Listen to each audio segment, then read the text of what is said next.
أغاتي أخيرا خلص ترميم الشقة، كملناها، اتأجرت وخلصنا من عندها نهائي. اللي ما شاف شلون أو ايش قد كلفت، اللينك هنحطه لي جوا وحنحطه هنا همين.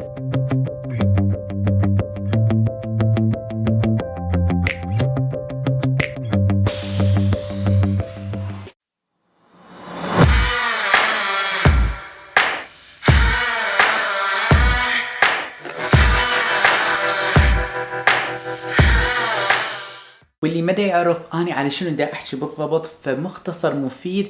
اني مصطفى الجسار، رائد اعمال بنيويورك، وقبل كم شهر اشتريت بناية او بالاحرى خرابة، ذلك سميناها خرابة سيريز، وبديت شوية شوية ارممها واعدلها واصور خطوة بخطوة كل شي دا يصير، ايش قد كلفتني، شنو المشاكل اللي مريت بيها، وشاركتها كلها وياكم. وهسه راح اخذكم بتور صغير بهذا المحل او الستور فرونت اللي كان كلش كبير، وعينت المهندس المعماري مالتي وقسمه الى محل ستور فرونت بالمعنى الحقيقي، وشقة لي ورا.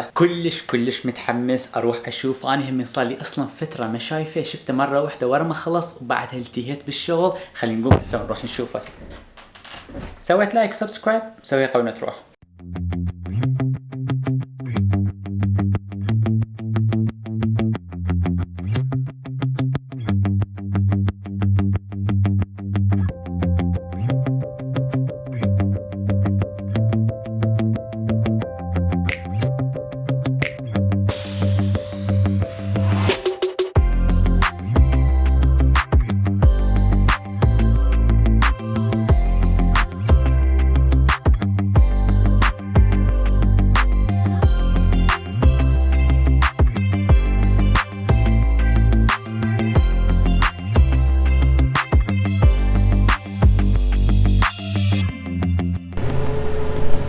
الباب نفسه مثل ما هو، بس هذا الفرق. هذه اللي كانت خرابة هسه صار عبارة عن محل كامل ومجهز. اوكي هسه خلينا نجيها وحدة وحدة. اول شي هذه الارضيات هي نفس الهارد وود اللي كان موجود اول ما اشتريت البناية. كل اللي سويت لها بالش، والغرض مال البالش موجود جوا باللينك. وهذه تقريبا كلفت $500 عم نسوي بالش للستور فرونت هذه، ما عدا هذيك كانت ارضيات من نوع ثاني. اما بالنسبة للاضاءة بهذا المكان، فجبت كهربائي بصراحة ما كلفني، بس انه صعد على السلم ربط لي الكهربائي اللي فوق. وهذه لقيتها معروضة على الفيسبوك بصراحة $60 بس، وهي كان سعرها الاصل $300 بهوم ديبو. فاضاءة حلوة كلش فانتج، ترهم ويا المكان $60. اما هسه اذا نجي على الباقي، فراح اشوفكم باقي الارضيات ايش سوينا له. هنا كان اكو، اذا تتذكرون، كان اكو كاربت كلش قديم واصلا معفن كمية الرطوبة والمي اللي وقعت عليه، كان بناية متروكة. هاي الارضيات اشتريناها من بارجن اوتلت، كلفت تقريبا $450، والتكلفة انه احد يجي ويحطها هم تقريبا كانت $400، يعني تقريبا كلها $850. سوينا ارضيات مال ستور فرونت كامل، يعني هذا السكشن وهذا والغرف اللي هناك والغرف اللي هناك همين هسه راح نشوفها. اما بالنسبة لهذه الغرفة اللي كانت عبارة عن خرابة ما بيها اي نوع اضاءة، حتى هذا الشباك ما كان موجود، هذا احنا حطيناه. هذا تقريبا كلف $160، واللي شد لي اخذ من عندي 75. هذه الاضاءة نفس هذيش تقريبا همين كلفت $60. هنا كان الحائط اللي يخليك تروح للشقة اللي ورا اللي راح نسويها هسه. شقة كانت جزء من المحل، كانت هاي مجرد انه تكملة، اكو غرفة ثانية هناك. سدينا لهذا الحائط، حطينا دراي وول اللي هو الساوند ريزيستنت، والانستليشن كان ساوند ريزيستنت عشان الصوت ما ينتقل لهذيك الشقة. والدراي وول طبعا لازم يكون فاير كود اكس اتوقع، اللي هو مقاوم للحريق، عم صار حريق يعني ما ينتقل الحريق الباقي البناية. اما اكثر شغلة واللي احسها غيرت هاي الغرفة اللي احنا هسه بيها، هي كانت هاي البواري اللي كانت مكان هذا الحائط. بدل ما نفلش الحائط ونفلش البواري ونرجع ندخلها داخل الحائط، كل اللي سويناه انه بنينا حائط جديد حوالين هاي البواري، صار كأنه جزء من الديكور. حتى اللون مالته هو نفس لون الترم اللي هنا ونفس لون الترم مال الشبابيك. هسه نجي على الريست روم مال هذا المحل اللي كانت عبارة عن لون وردي وخرابة وسينك مفلش. كل اللي سويناه انه هذا السينك كان بالشقة اللي فوق وكان كلش صغير للحمام وقديم. فتحنا الابواب، صبغناها، سوينا لها ساندينج، رجعت جديدة، سوينا بالش لهذه وصارت عبارة عن فانيتي جديدة بدون ما ندفع لها اي شيء وفعلا جديدة. التويلت $99 من هوم ديبو. الارضيات عبارة عن فاينل بلاستيك بس شكلها شكل الهاردوير تقريبا. اذا تشوفون هاي 3 ارضيات واحدة يم اللخ، فكلها بهذا الستايل الفينتج القديم اللي هو يشبه ستايل البناية كلش. والباقي عبارة عن ديكورات بس أضوية حلوة ومراية ولون مال فورست كأنه مال غابة، وول بيبر مال غابة. الباب نفس الفينتج بقيناه لأن هاي اليدات كلش فينتج وقديمة فحرامات الواحد يشيلها. وهاي هي صار تقريبا ريست روم جديدة ما كلفت بس $250. عاد هسه نروح تكملة البناية. هذا الممر نفسه اللي قلت لكم عليه نفس الأرضيات اللي استعملناها. هذه الغرفة اللي كان بيها كل المواد مال البناء اللي أنا حاطها. ما كان أكو شبابيك نهائي إذا تتذكرون. هاي الشبابيك ما كانت موجودة أصلا. إحنا حطينا هاي الشبابيك الجديدة.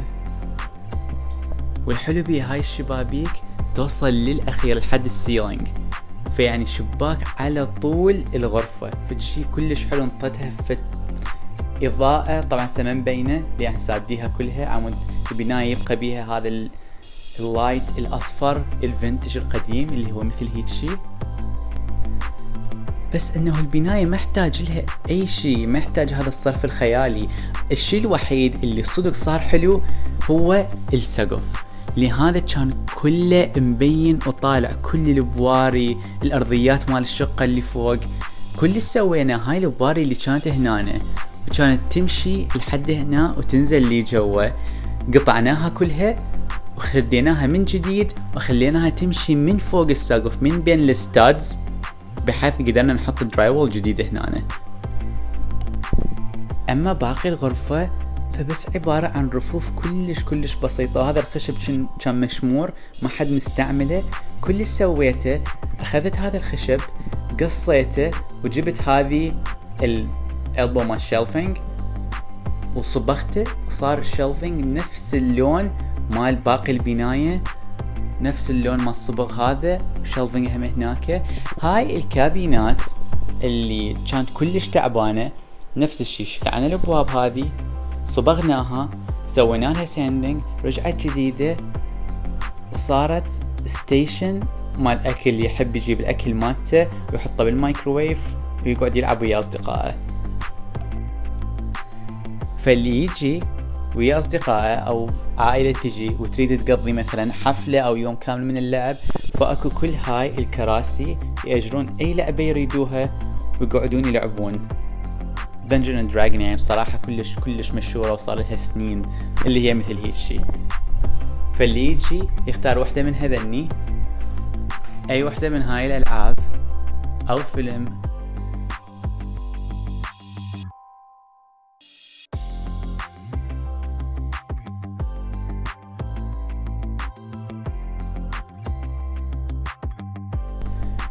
بس بصراحة إذا أريد ألخص هاي التجربة اللي صارت، البناء والتكلفة ما كانت حلقد.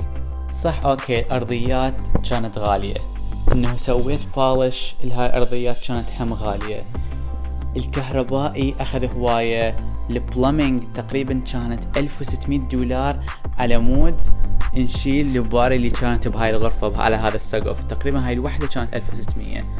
الشبابيك كل واحدة على 150 أو 200 لأن كلش كبيرة على طول الحائط. بس الباقي هذا الترتيب اللي تشوفوه عبارة عن بس صبغ، رفوف قديمة، إضاءات حلوة ومستعملة أصلا بصراحة، يعني اشتريتها أنا من فيسبوك، وبس عبارة عن ترتيب ألوان حلو، شغلات متناسقة سوا، لمسات حلوة بالريستروم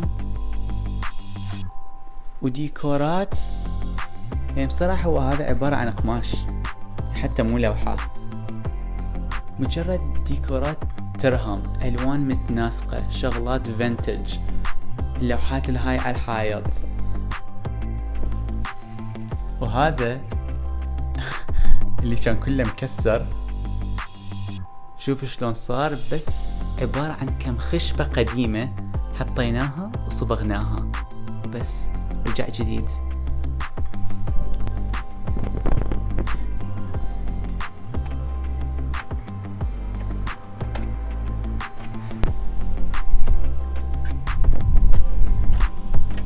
بصراحة من أكثر الشغلات اللي أنا كلش فخور بيها واللي نطت فرق كلش كبير هو هذا البريك لهنا، واللي بالحقيقة هو أصلا مو بريك، يعني مو حجر حقيقي، هذا عبارة عن بلاستيك، بس نطت فرق كلش كبير للبناية. صار حالة حال البنايات الفينتج اللي باقية بهذا الشارع، اللي هي مثل هذه، مثل هذا الحجر اللي هناك، هذا الحجر بسكيب ذا روم هناك، فتشي كلش حلو. كله ما كلف $600 عم نسوي هذا البريك كله منا لهنا، ماتيريال وشغل ايد همين، وبعدين هذا الترم كله انصبغ بشي يشبه هذا الحجر اللي هنا، تقريبا يشبه هذا بس نطف فرق كلش كبير. وين كانت قبل وشون صارت هسه، فرق حيل كبير. اتذكر اول ما اشتريت هاي البناية، هسه شوفتكم اياها، جبت شركة من هاي الشركات الكلش عملاقة وكبيرة وتجي تنفض السايت كله بيوميا. قلت لهم ايش قد تكلف تجديد هذا المحل؟ قالوا لي تقريبا $25,000. $25,000 تقريبا اقدر ابني بيها محل، مو اجدد بيها محل. اللي صار هو الاتي، بدال ما تكلفني 25,000 كلفتني هالقد. هسه اقول لك شلون.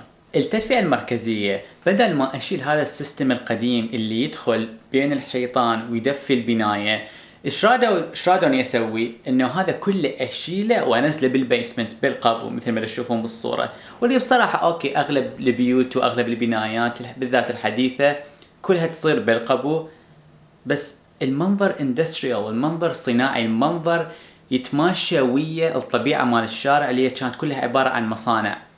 كل اللي سويته جددته، والفرنس القديمة التدفئة اليونت هي نفسها القديمة اللي ما كانت تشتغل، جبت وحدة جديدة وأحدث موديل كلفتني $1200. كلفة الشخص اللي يشدها ويسوي وايرات والثيرموستات مالتها وكل البحاويش والحبشكلات كلفته 800.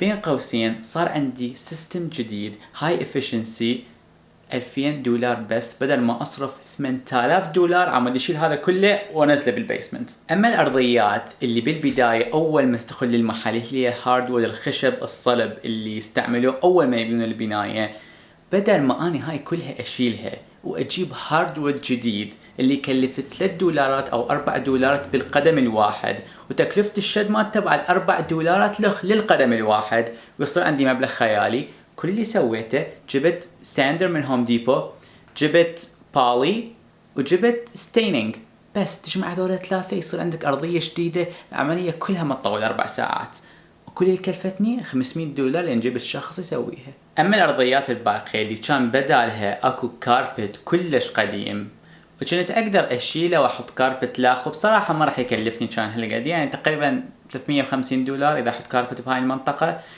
بس ما أتوقع أكو واحد بكامل قواه العقلية يحط كاربت بمحل العالم تدخل وتطلع من عنده دائما وإحنا عندنا ثلج ومطر وملح بكل مكان، يعني ينعدم خلال شهرين. فكل اللي جبته بيل اند ستيك تايلز، اللي هي عبارة عن بلاستيك مقوى، أرضيات بلاستيك مقوى وبيها لاصق من جوا، بس بيل وستيك. وها هي ما كلفت بس $450، وسويت بيها كامل البداية كلها ما عدا هاي المقدمة اللي كانت هاردوود. يمكن هي بالحقيقة أي أكثر شغلة كلفت بهذا المحل هو البلمينج القديم، اللي هي البواري اللي تمشي جوا الحائط اللي كانت طالعة، اما كان اكو اصلا سقف ماكو حائط، هذا ما كان موجود اصلا، كانت كل البواري طالعة. والمشكلة هي مو بس البواري، اكو هواي بنايات قديمة البواري تكون مبينة وما يحطون سقف، عود يعني صناعية اكثر، يعني واجهة صناعية ومنظر صناعي. بس المشكلة لما يكون عندك مؤجرين فوق ويمشون على هاي الأرضية الخشب وماكو بيناتها انسوليشن، ماكو أي شيء يمص هذا الصوت، يعني كل خطوة يمشوها اللي جوهم بالمحل حيسمعوهم وحتأدي المشاكل. أكثر شيء كلف هذا تقريبا تبديل البواري هذه كلها من الشقة الفوق لحد البيسمنت كلف $1600 الشغل والمواد بس. لأن بدلوا هاي البواري كلها اضطروا يفلشون الحيطان ويرجعون يبنوها. بناء هاي الحيطان الدراي وول كله من جديد اللي هو بالعراق يسموه جيبسن بورد، يمكن هنا يسموه دراي وول، هذا كلف $2300. كل الحيطان القديمة بالبناية انشالت انهدمت ورجعت انبنت من جديد. آخر شيء هي الثلاث شبابيك والواجهة البريك البلاستيك اللي شفت لكم اياها بالفيديو والصبغ الخارجي همين، هذه كلها كلفت $700. 3 شبابيك وهذا البلاستيك اللي جوا اللي يشبه الحجر، شكله انه كأنه حجر بريك، هذا كلف $700. وبهيجي نكون صار عندنا محل كامل مجدد. حطينا كم شغلة ديكورات وساعات وهالشغلات على الحائط بس يعني بصراحة ما تسوي اي شيء، موجودة يعني بأي مكان تلقوها. بس تقريبا هيج مشروع يكلف بين $7,000 لحد $8,000 ويصير عندك محل كامل مجدد، لا 25,000 ولا هاي المبالغ خيالية اللي يحجون بيها. وبهيجي نكون خلصنا 2 من أصل 3 يونت بهاي البناية. إذا ما شفتوا ايش صار باليونتات الباقية دخلوا باللينك لي جوا شوفوا كل الحلقات مال خرابة 1 2 3 and 4، والله أعلم كم واحدة راح تصير هسه. بس سوينا الشقة الفوق، سوينا المحل الجوا اتأجر كله كامل، بقى هسه بس الشقة الورانية اللي راح تنزل حلقاتها بالأيام الجاية. كلش حتكون حلوة لأن عبارة عن عبارة عن مجرد هيكل، ماكو أي بناء اللي جوا. المهندس المعماري اجى وسوى التصميم واحنا نسد نبنيه. كلش متحمس اشوف شلون راح يطلع النتيجة النهائية. شقة او عبارة عن قطعة قاع كلش صغيرة 500 سكوير فيت بس راح تصير شقة كاملة. اخر شغلة اريد احكي بيها واللي بصراحة اهم شغلة للمبدأ مال هاي القناة اللي انا سويتها، انه شلون تستثمر فلوسك. اذا حطيت انت هاي $7,550 بنك راح يرجع لك تفاليس بالمعنى الحرفي، سنتات يرجعوا لك على الفلوس اذا حطيتها بسيفنج اكاونت. بس لما تسوي المعادلة مال كاش اون كاش ريتيرن او ال ROI اللي هي ريتيرن اون انفستمنت، العائد على الاستثمار مالتك، واذا ما شايفين هاي المعادلة فموجودة بالحلقات السابقة، بس بمختصر مفيد اللي بهاي المعادلة هي عبارة عن العائد من الاستثمار مالتك، والعائد مالتي هو $750 بالشهر لأن جرت هذا المحل في $750 بالشهر، فعلى 12 شهر على سنة كاملة هي $9,000. تنقصها من تكلفة الاستثمار مالتك اللي هي 7,550 تكلفة التجديد مال هذا المحل، وترجع تقسمها من جديد على 7,550 اللي هي التكلفة مال الانفستمنت مالتك، وتضربها بالاخير ب100 لان نطلع نسبة احنا، راح يطلع لك 19% تقريبا عائد على الفلوس مالتك.